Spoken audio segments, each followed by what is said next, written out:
Hello guys, this is Pradeep Bhagat. Welcome to my YouTube channel PK7P।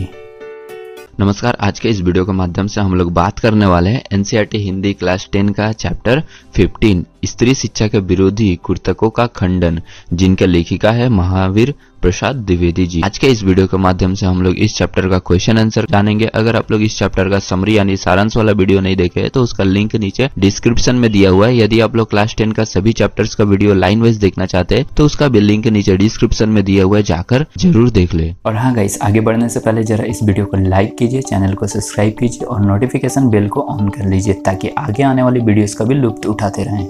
So please guys, video को complete watch कीजिए क्योंकि मैं आप लोगों को कंप्लीट इन्फॉर्मेशन देता हूं और एक एक वर्ड का मीनिंग को तोड़ तोड़ कर समझाता हूं। देखिए, कुछ पुरातन पंथी लोग स्त्रियों की शिक्षा के विरोधी थे। द्विवेदी जी ने क्या क्या तर्क देकर स्त्री शिक्षा का समर्थन किया? उत्तर होगा, देखिए, कुछ पुरातन पंथी लोग स्त्रियों की शिक्षा के विरोधी थे। द्विवेदी जी ने अनेक तर्कों के द्वारा उनके विचारों का खंडन किया है। पहला है, प्राचीन काल में स्त्रियां शिक्षा ग्रहण कर सकती थी। सीता, शकुंतला, रुक्मणी आदि महिलाएं इसका उदाहरण है। वेदों पुराणों में भी इसका प्रमाण भी मिलता है। दूसरा है, भारत में वेद मंत्र पदों की रचना से लेकर व्याख्यान और शास्त्रार्थ करने वाली सुरक्षित नारियां हुई है, तब प्राचीन नारियों को शिक्षा से वंचित नहीं कहा जा सकता। तीसरा है, रुक्मणी द्वारा श्री कृष्ण को पत्र लिखना स्त्रियों के शिक्षित होने का प्रमाण है। नेक्स्ट है, अत्रि पत्नी धर्म पर घंटों व्याख्यान देती थी। गार्गी ने बड़े बड़े ब्रह्मवादियों को हरा दिया था। मंडन मिश्र की पत्नी ने शंकराचार्य को शास्त्रार्थ में हरा दिया था। ये सारे उदाहरण स्त्री शिक्षा का समर्थन करते हैं। अगला क्वेश्चन है, स्त्रियों को पढ़ने से अनर्थ होते हैं। कुर्तवादियों की इस दलील का खंडन द्विवेदी जी ने कैसे किया है? अपने शब्दों में लिखिए। देखिए, इसका उत्तर होगा, द्विवेदी जी ने कुर्तवादियों की स्त्री शिक्षा विरोधी दलीलों का जोरदार खंडन किया है। यदि अनर्थ स्त्रियों द्वारा होते तो पुरुष भी इसमें पीछे नहीं है, अतः पुरुषों के भी विद्यालय बंद कर दिए जाने चाहिए। दूसरे तर्क यह है कि शकुंतला द्वारा दुष्यंत को अपशब्द कहना, अपने परित्याग पर सीता का राम के प्रति क्रोध दर्शाना उनकी शिक्षा का परिणाम न होकर उनकी स्वाभाविकता थी।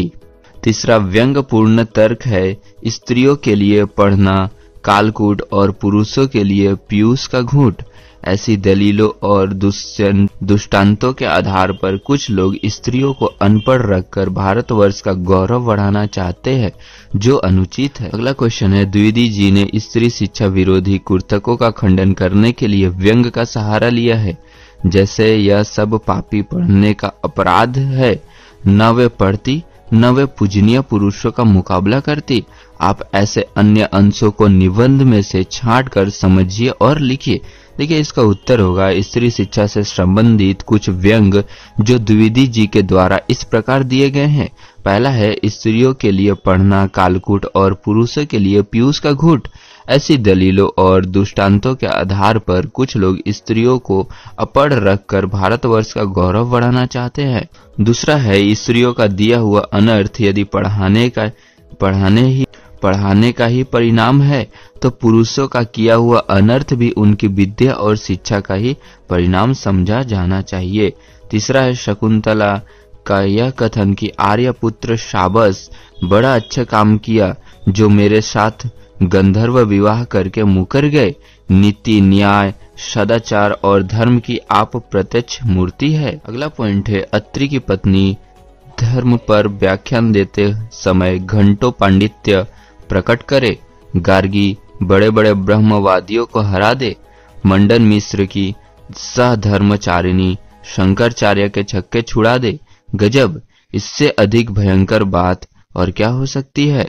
नेक्स्ट है, जिन पंडितों ने गाथा, सप्तशती, सेतुबंध, महाकाव्य और कुमारपालचरित आदि ग्रंथ प्राकृत में लिखे हैं, वे यदि अपढ़ और गंवार थे तो हिंदी के प्रसिद्ध से भी प्रसिद्ध अखबार के संपादक को इस जमाने में अपढ़ और गंवार समझा जा सकता है, क्योंकि वह अपने जमाने की प्रचलित भाषाओं में अखबार लिखते थे। अगला क्वेश्चन है, देखिए, पुराने समय में स्त्रियों द्वारा प्राकृतिक भाषा में बोलना क्या उनके अपढ़ होने का सबूत है? पाठ के आधार पर स्पष्ट कीजिए। उत्तर होगा देखिए, पुराने जमाने की स्त्रियों द्वारा प्राकृतिक भाषा में बोलने उनके अपढ़ होने का प्रमाण नहीं है, क्योंकि उस समय बोलचाल की भाषा प्राकृत ही थी, जिसे सुचित्तों द्वारा बोला जाता था। जिस तरह आज हिंदी जनसाधारण की भाषा है, यदि हिंदी बोलना और लिखना अपढ़ है और अशिक्षित होने का प्रमाण नहीं है, तो उस समय प्राकृतिक बोलने वाले भी अनपढ़ या गंवार नहीं हो सकते। इसका एकमात्र कारण यही है, प्राकृत उस समय की सर्वसाधारण की भाषा थी तथा साहित्य हमेशा आम बोलचाल की भाषा में लिखा जाता है। अतः उस समय की स्त्रियों द्वारा प्राकृत भाषा में बोलना उनके अनपढ़ होने का सबूत कदापि नहीं है। अगला क्वेश्चन है देखिए, परंपरा के उन्हीं पक्षों को स्वीकार किया जाना चाहिए जो स्त्री पुरुष समानता को बढ़ाते हो। तर्क सहित उत्तर दीजिए। उत्तर होगा देखिए, हमारी परंपरा वैसे भी काफी पुरानी है। जरूरी नहीं कि हमें सारी बातें अपनानी ही चाहिए। जो अपनाने योग्य बातें हैं, हमें वही अपनानी चाहिए। जहां तक परंपरा का प्रश्न है, परंपराओं का स्वरूप पहले से बदल गया है। प्राचीन परंपराएं कहीं कहीं पर स्त्री पुरुषों में अंतर करती है, परंतु आज स्त्री तथा पुरुषों दोनों ही एक समान है। समाज की उन्नति के लिए दोनों का सहयोग जरूरी है। ऐसे में स्त्रियों का महत्व कम समझना गलत है, इसे रोकना चाहिए। स्त्री तथा पुरुष की असमानता की सोच की परंपरा को बदलकर स्वस्थ समाज के निर्माण का दायित्व पूर्ण करना चाहिए। नेक्स्ट देखिए, तब की शिक्षा प्रणाली और अब की शिक्षा प्रणाली में क्या अंतर है, स्पष्ट करें। उत्तर होगा देखिए, पहले की शिक्षा प्रणाली की अपेक्षा आज की शिक्षा प्रणाली में बहुत परिवर्तन आया है। तब की शिक्षा प्रणाली में स्त्रियों को शिक्षा से वंचित रखा जाता था। पहले शिक्षा प्राप्त करने के लिए विद्यार्थियों को गुरुकुल में रहना जरूरी था, परंतु आज शिक्षा प्राप्त करने के लिए विद्यालय तथा अन्य संस्थाएं हैं। पहले शिक्षा एक वर्ग तक सीमित थी, लेकिन आज किसी भी जाति तथा वर्ग के लोग शिक्षा प्राप्त कर सकते हैं। आज की शिक्षा प्रणाली में स्त्री पुरुषों की शिक्षा में अंतर नहीं किया जाता है। पहले की शिक्षा में जहां जीवन मूल्यों की शिक्षा पर बल दिया जाता था, वहीं आज व्यावसायिक तथा व्यवहारिक शिक्षा पर बल दिया जाता है। गुरु परंपरा भी लगभग समाप्त सी हो चली है। देखिए, नेक्स्ट क्वेश्चन है रचना और अभिव्यक्ति। इसमें कहा जा रहा है कि महावीर प्रसाद द्विवेदी जी का निबंध उनकी दूरगामी और खुली सोच का परिचायक है। कैसे, इसको स्पष्ट करना है। इसका उत्तर होगा देखिए, महावीर प्रसाद द्विवेदी जी के निबंध के माध्यम से यह स्पष्ट हो जाता है कि उनकी सोच कितनी दूरगामी थी। जिस समय समाज में स्त्री शिक्षा पर प्रतिबंध था, उन्होंने स्त्री शिक्षा के महत्व को समाज के सामने रखा। वे जानते थे कि घर की स्त्री के शिक्षित होने पर पहले परिवार, फिर समाज, तत्पश्चात राष्ट्र शिक्षित हो सकेगा और सभी उन्नति करेंगे। आज समाज में स्त्रियों की स्थिति में बहुत बदलाव आया है। आज की स्त्रियां प्रत्येक क्षेत्र में पुरुषों को समान रूप से टक्कर दे रही है। ये सारे परिवर्तन ऐसे ही सोच का परिणाम है। नेक्स्ट क्वेश्चन है देखिए, द्विवेदी जी की भाषा शैली पर एक अनुच्छेद लिखिए। उत्तर होगा देखिए, द्विवेदी जी अपने समय के भाषा सुधारक थे। इन्होंने व्याकरण तथा वर्तनी की अशुद्धियों पर विशेष ध्यान दिया। उन्होंने व्यंग्यात्मक शैली का भी प्रयोग किया है।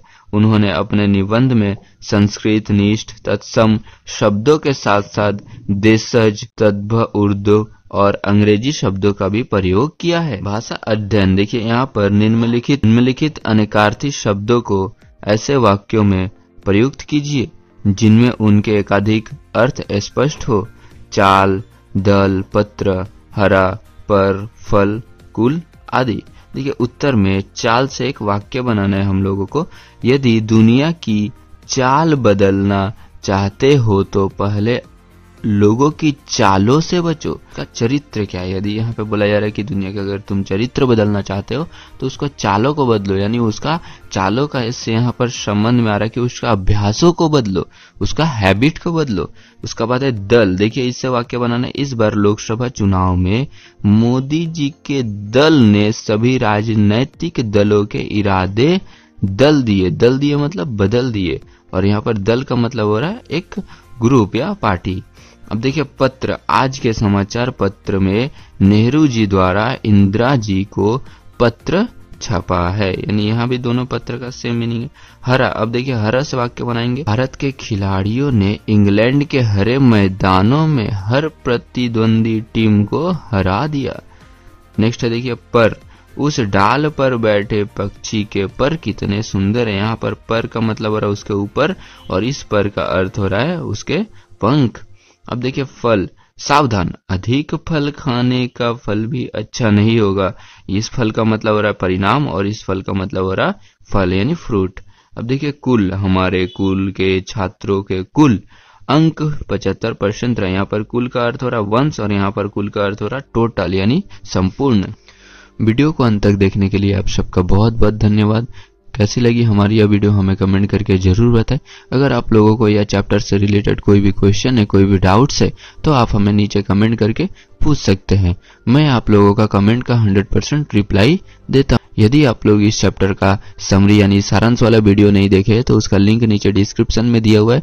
यदि आप लोग महावीर प्रसाद द्विवेदी जी का जीवनी के बारे में जानना चाहते हैं, या यदि आप लोग क्लास 10 का सभी चैप्टर्स का वीडियो लाइन वाइज देखना चाहते हैं, क्लास 10 हिंदी का प्लेलिस्ट का लिंक भी नीचे डिस्क्रिप्शन में दिया हुआ है, जाकर जरूर देख ले। आई होप गाइस आप लोगों को यह वीडियो हेल्पफुल लगी। फिर भी आपको कोई डाउट्स है तो आप हमें फेसबुक, इंस्टाग्राम या ट्विटर पे फॉलो करके आप हमारे साथ जुड़ सकते हैं। मैं प्रदीप भगत मिलता हूँ आपसे एक नई वीडियो में एक नए टॉपिक के साथ। तब तक के लिए बाय बाय, टेक केयर, जय हिंद, वंदे मातरम।